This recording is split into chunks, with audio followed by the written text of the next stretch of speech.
Assalamualaikum warahmatullahi wabarakatuh. Semoga teman-teman dalam kondisi sehat. Amin.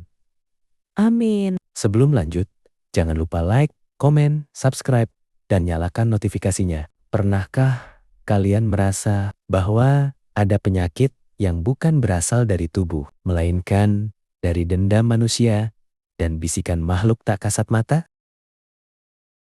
Malam ini, aku akan menceritakan sebuah kisah tentang seorang lelaki bernama Rizky, seorang santri yang terpaksa pulang ke kampung halamannya bukan untuk liburan, melainkan untuk melawan santet yang perlahan menghabisi adiknya sendiri.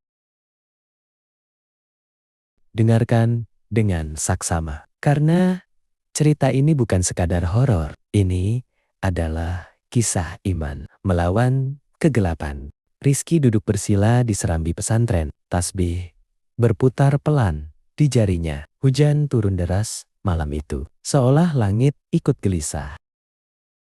Tiba-tiba seorang santri berlari kecil ke arahnya. Santri, Rizky, kamu dipanggil. Telepon dari rumah. Entah kenapa dada Rizky mendadak sesak. Ia jarang ditelepon. Dan firasatnya malam itu tidak baik. Suara ibunya terdengar gemetar. Ibu pelan menahan tangis. Ki, pulanglah. Nak, Aisyah, adikmu sakit. Rizky menghela napas lega sesaat. Namun, kalimat berikutnya membuat lututnya lemas. Ibu, tapi ini bukan sakit biasa. Dia sering teriak tengah malam. Katanya, ada yang duduk di dadanya. Ada yang menarik kakinya. Tasbih Rizky jatuh ke lantai. Ia berbisik pelan. Rizky, innalillahi. 3 hari kemudian, bus tua berhenti di depan gapura desa. Desa itu terlihat sama, tapi terasa berbeda. Tak ada anak-anak bermain. Tak ada suara orang bercengkerama. Bahkan anjing pun tak menggonggong. Angin malam berhembus, membawa bau tanah basah dan sesuatu yang amis. Seperti bau darah lama. Begitu Rizky masuk ke rumah, ibunya langsung memeluknya erat. Ibu menangis. Alhamdulillah, kamu pulang Ki. Tangis ibunya bukan tangis rindu. Itu adalah tangis keputusasaan.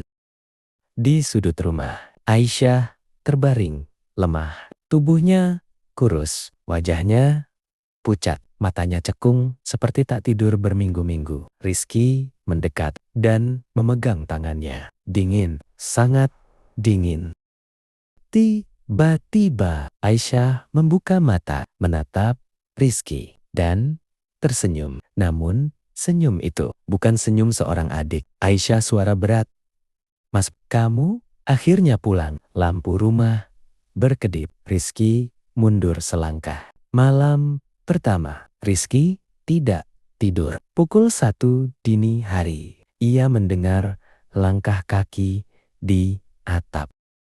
Padahal rumah itu 1 lantai. Pukul 2, teriakan memecah keheningan. Aisyah, panas, badanku panas. Rizky berlari ke kamar. Aisyah kejang, matanya terbalik. Mulutnya mengeluarkan cairan hitam berbau busuk. Ibunya jatuh pingsan.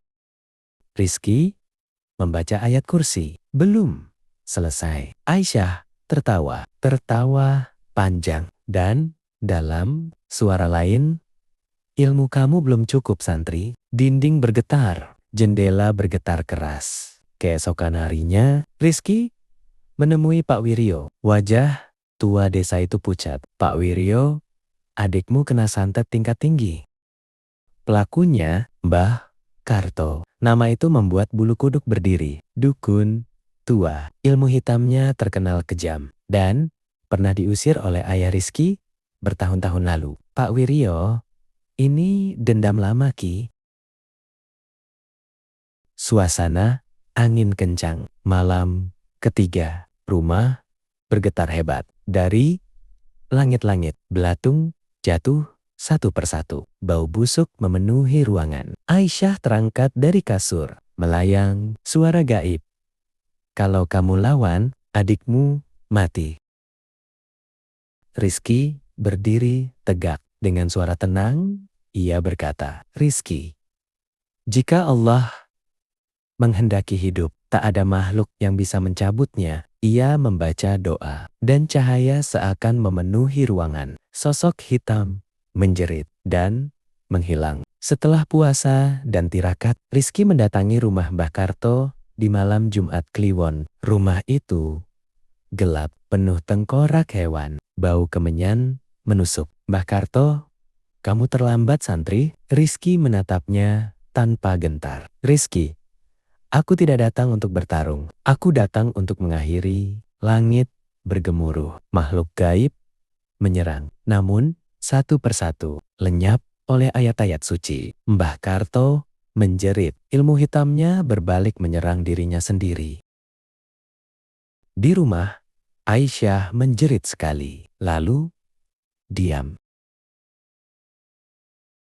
Napasnya teratur. Wajahnya kembali normal. Subuh itu azan berkumandang. Aisyah membuka mata. Aisyah, Mas, aku mimpi buruk. Rizky menangis. Ibunya bersujud syukur. Seminggu kemudian, Mbah Karto ditemukan meninggal. Tak ada luka, hanya wajah ketakutan. Rizky kembali ke pesantren. Namun, warga desa masih berbisik. Kalau malam Jumat, kadang masih terdengar tawa dari ujung desa.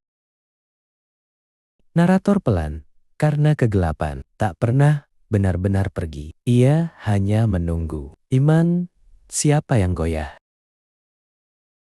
Jika kamu masih mendengar suaraku, berarti kamu selamat malam ini. Jangan lupa selalu ingat Allah sebelum tidur. Aku pamit. Assalamualaikum warahmatullahi wabarakatuh.